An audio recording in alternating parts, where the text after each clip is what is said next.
Assalamu alaikum everyone. Welcome to the muscle physiology. This is the item 5 of cellular physiology. তো এই আইটেমটা হচ্ছে cellular ফিজিওলজির সবচেয়ে কঠিন আইটেম এবং আমার কাছে মনে হয় ওভারঅল ফিজিওলজির মধ্যে যদি দুইটা আইটেমকে সবচেয়ে কঠিন বলা যায় তার মধ্যে একটা কঠিন আইটেম হচ্ছে মাসল ফিজিওলজি। তো মাসল ফিজিওলজিতে আসলে আমরা কী নিয়ে ডিসকাস করি? ফিজিওলজি মানে মেকানিজম, আর মাসেলের মধ্যে কী মেকানিজম ঘটে? কন্ট্রাকশন আর রিল্যাক্সেশন। তো এই কন্ট্রাকশন আর রিল্যাক্সেশন কীভাবে ঘটে এইটা নিয়ে আলোচনাটাই হচ্ছে আমাদের মাসল ফিজিওলজির মূল পার্ট। তো আমরা দুই ধরনের এক্সাইটেবল টিস্যু সম্পর্কে জানি। এক্সাইটেবল টিস্যু টার্মটা আছে গ্যানংয়ের বইয়ে। এক্সাইটেবল টিস্যু মানে হচ্ছে এটা রেসপন্স করে কোনো স্টিমুলাসের জন্য।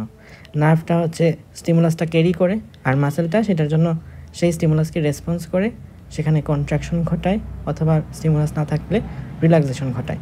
তো এই দুই ধরনের এক্সাইটেবল টিস্যু আছে। আমরা জানি মাসেল তিন ধরনের আছে আমাদের বডিতে, একটা স্কেলিটাল মাসেল, একটা স্মুথ মাসেল আর একটা cardiac muscle that is present in the myocardium. তো স্কেলিটাল মাসেল আমাদের বডির 40% ফর্ম করে বডি ওয়েটের, আর কার্ডিয়াক অ্যান্ড স্মুথ মাসেল মিলে 10% ফর্ম করে। ওকে, আমাদের এই আইটেমে আমরা শুধুমাত্র স্কেলিটাল মাসেল সম্পর্কে আলোচনা করে থাকি। স্মুথ মাসেল, কার্ডিয়াক মাসেল গাইটনের বইয়ে থাকলেও আমরা আমাদের সিলেবাস অনুযায়ী শুধুমাত্র স্কেলিটাল মাসেলটা সম্পর্কেই পড়ে থাকি, কন্ট্রাকশন, রিল্যাক্সেশন ইত্যাদি বিষয় নিয়ে। কার্ডিয়াক মাসেল, স্মুথ মাসেল পড়া হয় না। কার্ডিয়াক মাসেল পড়া হয়ে থাকে সিভিএস কার্ডে, আর সেখানে টুকটাক স্মুথ মাসেল সম্পর্কেও জানা হয়। ওকে, আমরা মূলত মাসেলের মধ্যে অ্যাকচুয়ালি দুই মূল কাজটা, মাসেল ফিজিওলজির মূল কাজটা হচ্ছে কন্ট্রাকশন, রিল্যাক্সেশন। বাট সেটা জানার আগে মাসেলের কী কী পার্ট আছে, মাসেলের মধ্যে কী কী পার্ট নিয়ে এই কন্ট্রাকশন, রিল্যাক্সেশন ঘটে, এইগুলো তো জানা লাগবে। এই আইটেমটাকে আমরা দুই ভাগে ভাগ করছি। ফার্স্ট পার্টে আমরা মাসেলের ভিতরের যে স্ট্রাকচার আছে সেই স্ট্রাকচার সম্পর্কে জানবো, অ্যান্ড তার পরবর্তীতে সেকেন্ড ভিডিওতে এই স্ট্রাকচারগুলো কীভাবে কন্ট্রাকশন এবং রিল্যাক্সেশনে হেল্প করে সে সম্পর্কে জানবো। তো লেটস স্টার্ট। প্রথমে আমরা যদি একটা মাসেলের কথা চিন্তা করি, এটা হচ্ছে মাসেলের বাল্ক। এই মাসেলের বাল্ক কাভার করা হয়েছে এপিমাইসিয়াম দ্বারা। এখন এই একটা মাসেল বাল্কের মধ্যে দেখো এখানে অনেকগুলো মাসেল ফাইবার আছে। এই মাসেল ফাইবারগুলো একসাথে একটা বান্ডেল হিসেবে আছে। এই মাসেল বান্ডেলকে বলা হয় ফেসিকুলি। মাসেল বান্ডেলের নাম ফেসিকুলি। এই মাসেল বান্ডেলটা, ফেসিকুলিটা পেরিমাইসিয়াম দ্বারা কাভার করা আছে। এখন এই ফেসিকুলির ভিতরে দেখো অনেকগুলো মাসেল ফাইবার আছে, অনেকগুলো মাসেল ফাইবার আছে, অ্যান্ড এই মাসেল ফাইবারগুলো কাভার করা আছে এন্ডোমাইসিয়াম দ্বারা। মাসেল ফাইবার আর মাসেল সেল মানে মায়োসাইট একই জিনিস বোঝায়। তো এটা কাভার করা আছে এন্ডোমাইসিয়াম দ্বারা, এবং এর যে সেল মেমব্রেনের নাম সার্কুলেমা। তো এখানে একটা মাসেল ফাইবার আলাদা করে দেখাইছে, এই সার্কুলেমা। এখন এই সার্কুলেমার ভিতরে, অর্থাৎ এই যে আমাদের সার্কোপ্লাজমের মধ্যে বিভিন্ন ধরনের মায়োফাইব্রিল আছে। এই মায়োফাইব্রিলগুলা, একটা মায়োফাইব্রিল, এখানে একটা মায়োফাইব্রিল দেখানো আছে, একটা মায়োফাইব্রিল 3000 অ্যাক্টিন ফিলামেন্ট আর 1500 মায়োসিন ফিলামেন্ট নিয়ে গঠিত। এই হচ্ছে ওভারঅল কথাবার্তা। এবং এই মাসেলগুলো সাপ্লাই দেওয়ার জন্য মোটর নিউরন আছে, ব্লাড ভেসেল আছে। এই হলো টুকটাক কথাবার্তা। তো আমরা একটা মাসেল সেলের অর্গানাইজেশন বা অ্যারেঞ্জমেন্ট দেখলাম। এখন একটা মাসেল সেলের ভিতরে ঢুকি, অর্থাৎ মাসেল ফাইবার, যেটা আমরা এটা নিয়ে আলোচনা করতেছিলাম। একদম বাইরে কি থাকবে ভাই? এখানে সার্কুলেমা আছে, সার্কুলেমা। এদিকে টি টিউবিউল আছে, টিউবিউল, যেটাকে টি মানে হচ্ছে ট্রান্সভার্স টিউবিউল। আর এখানে আছে সার্কোপ্লাজমের মধ্যে, এটা তো সার্কোপ্লাজম, এর মধ্যে আছে সার্কোপ্লাজমিক রেটিকুলাম, যেটা আমাদের নর্মাল সেলের জন্য এন্ডোপ্লাজমিক রেটিকুলাম, সেটা এখানে সার্কোপ্লাজমিক রেটিকুলাম, যেটাকে আমরা এল টিউবিউলও বলতে পারি। তো এই স্ট্রাকচারটা একটু কমপ্লিকেটেড লাগতে পারে, এই স্ট্রাকচার দেখলে আমাদের কাছে বোঝাটা ইজি হবে। তো ধরে নিই এটা হচ্ছে আমাদের একটা সেলের বাইরের মেমব্রেন, যেটাকে আমরা প্লাজমা মেমব্রেন বলি। যেহেতু এটা মাসেল সেল সেজন্য এটার নাম সার্কুলেমা। ওকে, এখন এটার মধ্যে সার্কুলেমাটা মাঝে মাঝে কিছু জায়গায় ইনভেজিনেট হয়ে আছে। এই যে সব জায়গায় ইনভেজিনেট হয়ে আছে সেগুলোর নাম ট্রান্সভার্স টিউবিউল বা সংক্ষেপে টি টিউবিউল। অ্যান্ড এই যে টি টিউবিউল, এর দুই পাশে দুইটা সিস্টার্নি থাকে, দুই পাশে দুইটা সিস্টার্নি।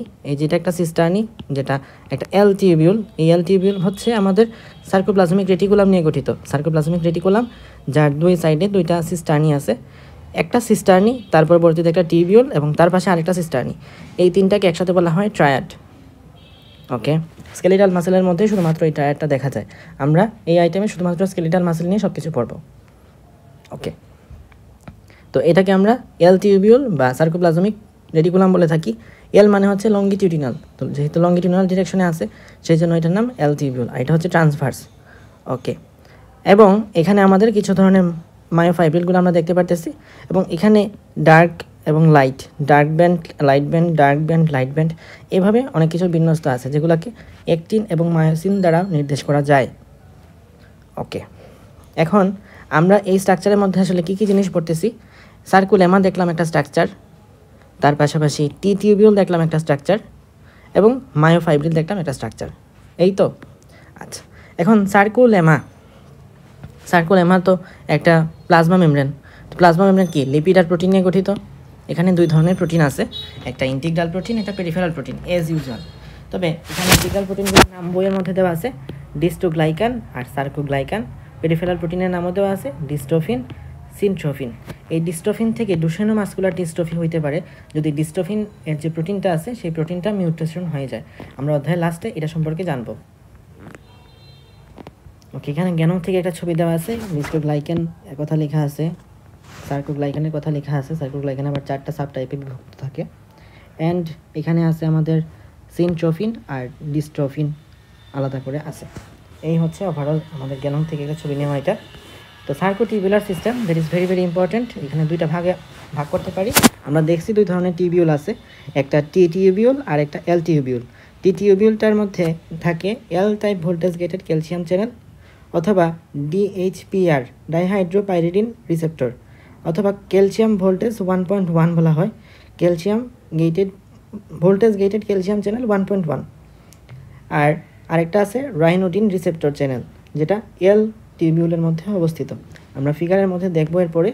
তো রাইনোডিন রিসেপ্টর 1 থাকে স্কেলেটাল মাসেলে, টাইপ 2 থাকে কার্ডিয়াক মাসেলে, আর 3 থাকে স্মুথ মাসেলে। এরপরে আমরা দেখতে পারি মায়োফাইব্রিল। তো মায়োফাইব্রিলের মধ্যে কয়েক ধরনের প্রোটিন আছে, contractile protein, regulatory protein, ankyrin protein. Ankyrin protein আরও অনেকগুলো নাম আছে, আমাদের আপাতত আলোচনার জন্য লাগবে না। গাইটনের মধ্যে এর বাইরে কিছু নাই, গ্যানং এক্সট্রা কিছু আছে। তো কন্ট্রাকটাইল প্রোটিন দুই ভাগে ভাগ করা যায়, actin, myosin. Regulatory protein troponin, tropomyosin. আর ankyrin protein desmin, titin, alpha actinin বা ক্যাবজেট। এখন এই কন্ট্রাকটাইল প্রোটিন অ্যাক্টিনের মায়োসিন যখন আসছে, আচ্ছা আগে আমরা এই ছবিটা দেখে আসি। এটা হচ্ছে একটা মাসেল, যেটা মাসেলটাকে যখন আমরা একটা পার্ট নিলাম, একটা বান্ডেল শুধুমাত্র নেওয়া হয়েছে, সেটা হচ্ছে মাসেল ফেসিকুলি। এই মাসেল ফেসিকুলি থেকে একটা শুধুমাত্র ফাইবার নেওয়া হয়েছে, that is muscle fibre. And muscle fibre থেকে একটা মায়োফাইব্রিল নেওয়া হয়েছে। এখন এই মায়োফাইব্রিলের মধ্যে দেখো কিছু এ ব্যান্ড আছে, কিছু আই ব্যান্ড আছে, জেড ডিস্ক আছে। এগুলো কী জিনিস?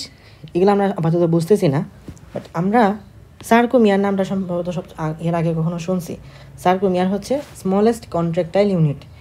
কন্ট্রাকশন তো ঘটে, মাসেলের কোথায় ঘটে কন্ট্রাকশন? মাসেল পুরাটা জুড়েই ঘটে কন্ট্রাকশন। এখন মাসেলের কোন জায়গার মধ্যে একদম মাসেলের ভিতরে ঢুকতে ঢুকতে ঢুকতে ঢুকতে একদম লাস্ট কোথায় গিয়ে কন্ট্রাকশনটা আসলে অরিজিনেট ঘটে, এটা হচ্ছে আমাদের সার্কোমিয়ার। সার্কোমিয়ার বলতে কি বোঝায়? সার্কোমিয়ার বোঝার জন্য আমাদের এই ফিগারটা সম্পর্কে বোঝা লাগবে, এবং এখানে মূলত আমরা অ্যাক্টিন এবং মায়োসিন সম্পর্কে জেনে যাব এখান থেকে। তো সার্কোমিয়ার, এখানে আমাদের একটা জেড ডিস্ক আছে, আরেকটা হলো জেড ডিস্ক।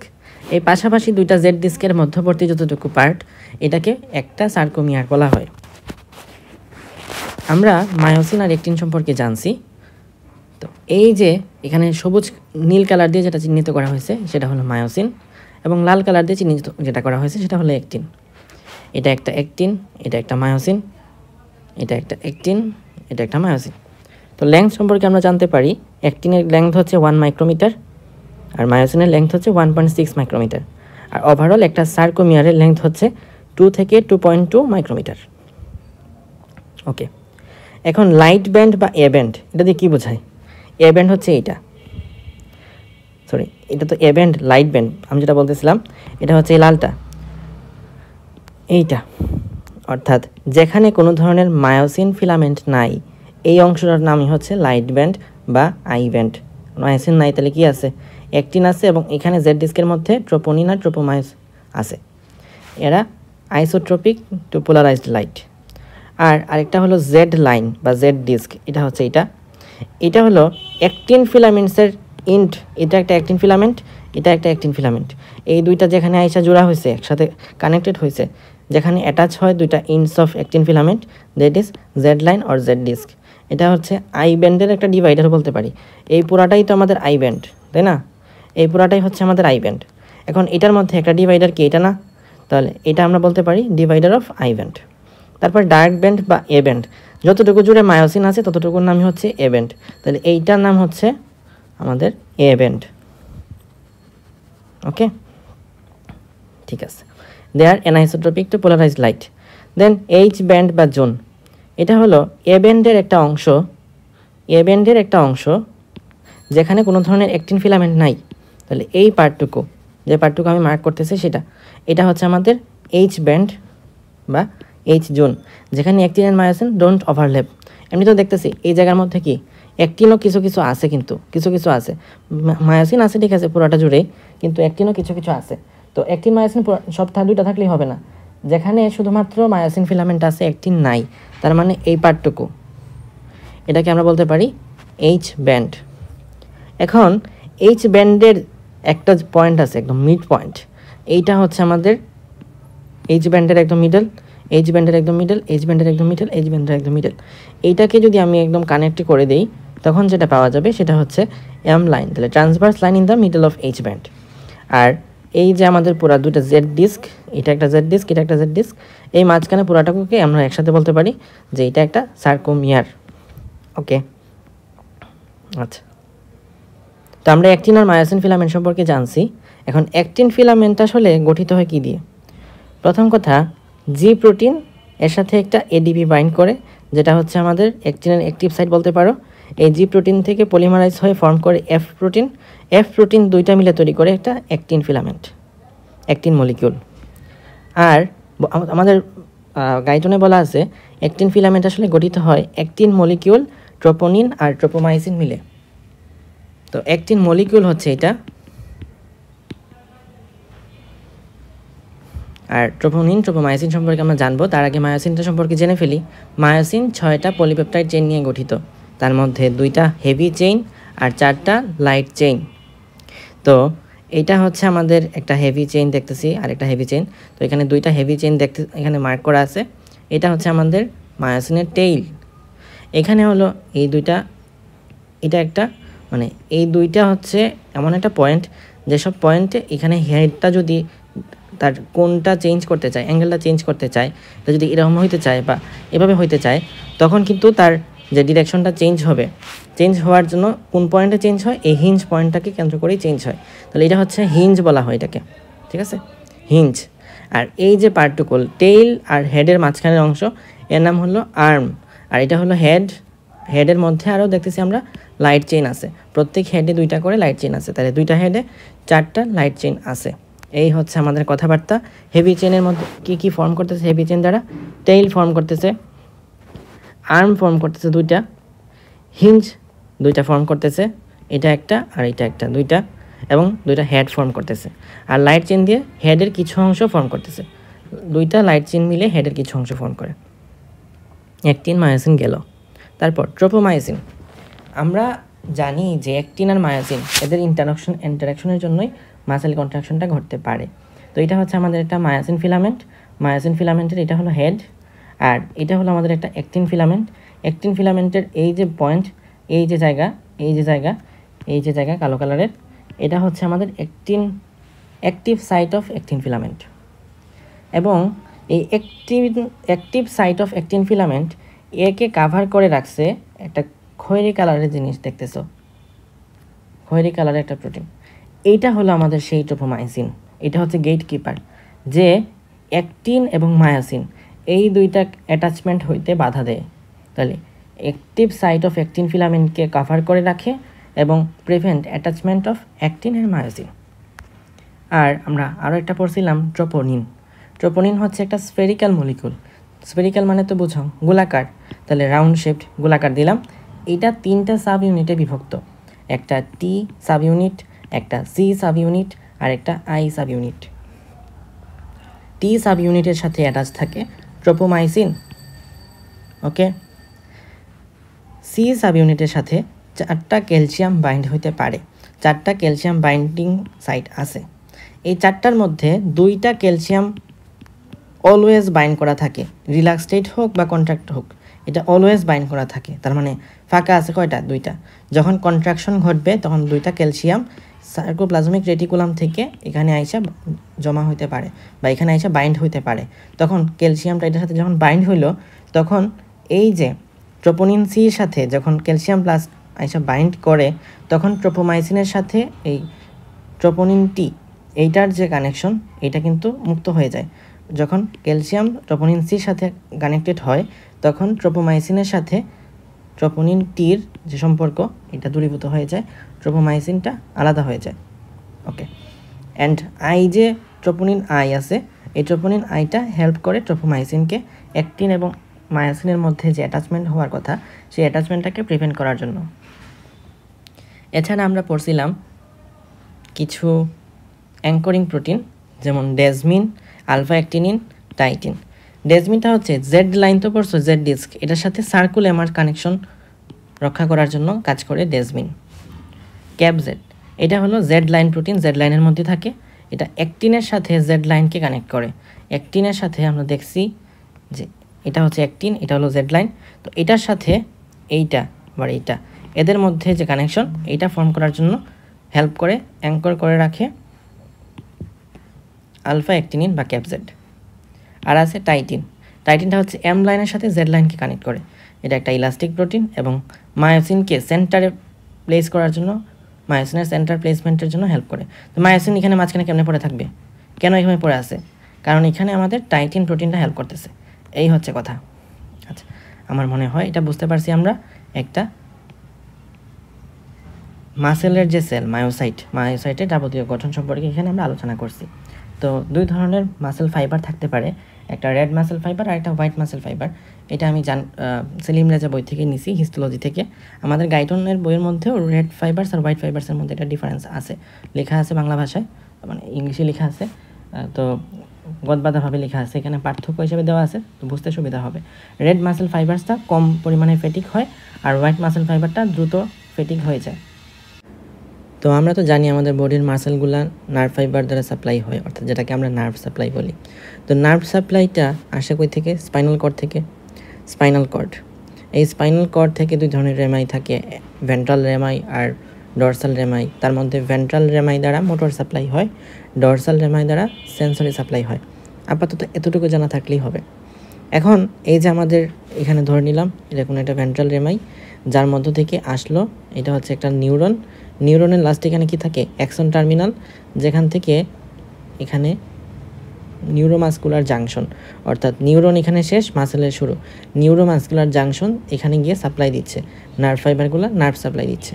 এটা একটা অ্যাক্সন গেছে এখানে, আবার আরেকটা নিউরনের আরেকটা অ্যাক্সনের শেষ প্রান্ত অ্যাক্সন টার্মিনাল, এখান থেকে আরেকটা মাসেলকে সাপ্লাই দিচ্ছে। তো একটা অ্যাক্সন থেকে যতটুকু পরিমাণ, একটা অ্যাক্সন মানে একটা নিউরনের মধ্যে তো একটা অ্যাক্সন থাকে, একটা নিউরন থেকে যতটুকু মাসেল ফাইবারকে সে সাপ্লাই দিতে পারে, যতগুলা মাসেল ফাইবারকে সাপ্লাই দিতে পারবে, সেটাই হচ্ছে ওই মাসেলের জন্য, ওই নার্ভ ফাইবারের জন্য মোটর ইউনিট। ঠিক আছে? যেমন ধরো একটা অ্যাক্সনের টার্মিনাল, এখান থেকে এই একটা আমাদের নব আছে, এই নব থেকে একটা মাসেল ফাইবারকে সাপ্লাই দিল। দেন এখানে যে 2টা 3টা 4টা 5টা 6টা 7টা 8টা 9টা, যতটা আমরা ছবির মধ্যে দেখতে পারতেছি, এখানে 9টা মাসেল ফাইবারকে সে সাপ্লাই দিচ্ছে, আর এটা দিয়ে সে আরও কতগুলো মাসেল ফাইবারকে সে সাপ্লাই দিচ্ছে। এই হচ্ছে কথাবার্তা। All muscle fibre innervated by a single nerve fibre. একটা নার্ভ ফাইবারের মাধ্যমে যতটুকু মাসেল ফাইবারকে সাপ্লাই দেওয়া যায়, সেটাই হচ্ছে একটা মোটর ইউনিট। এই হচ্ছে কথা। এর বাইরে আছে নিউরোমাসকুলার জাংশন। নিউরোমাসকুলার জাংশন কথাটা ভাঙলে কি পাই? নিউরো পাই, নিউরো মানে নিউরন, মাসকুলার মানে মাসেল, জাংশন অর্থাৎ যেখানে নিউরন আইসা শেষ আর মাসেল শুরু, এইটা বোঝা যায়। কারণ কি আমরা জানি একটা নার্ভ ফাইবার বা একটা নিউরনই তো একটা মাসেলকে সাপ্লাই দিবে। এখন যখন সাপ্লাই দিবে তখন অবশ্যই নিউরন আর মাসেল কানেক্টেড থাকতে হবে। এই যে জাংশনটা, এই জায়গাটা কি বলতেছি আমরা? Neuromuscular junction. ওকে, তো connection between a motor neuron and a skeletal muscle fiber where nerve impulses are transmitted to the muscle to cause contraction. এখন এটার কি কি কম্পোনেন্ট থাকতে পারে? তিনটা কম্পোনেন্ট আছে। একটা কম্পোনেন্ট হলো এই যে আমাদের নার্ভ ফাইবারের এন্ডিং, যেটাকে আমরা বলে থাকি প্রিসিনেপটিক টার্মিনাল।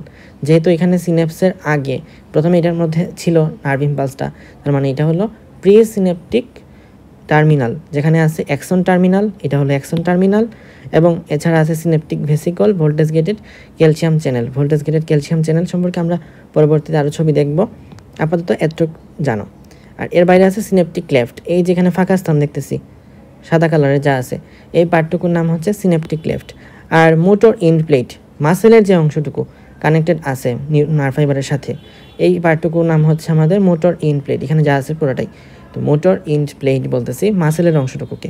তাহলে এটা হচ্ছে আমাদের একটা নিউরোমাসকুলার জাংশনের তিনটা কম্পোনেন্ট।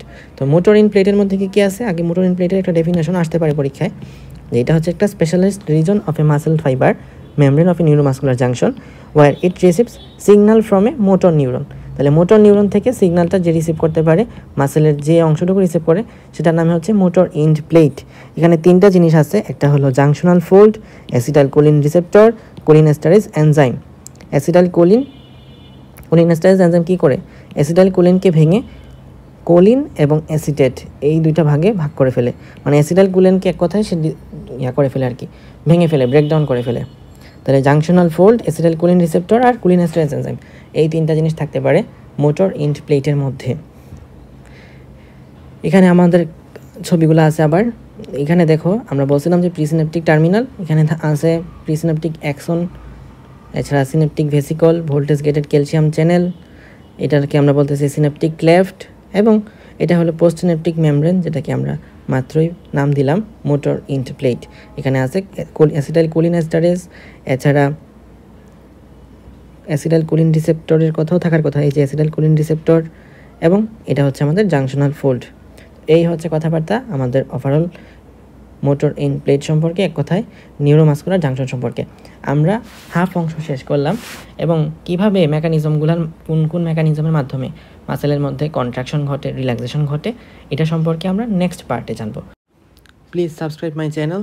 Thank you. আসসালামু আলাইকুম।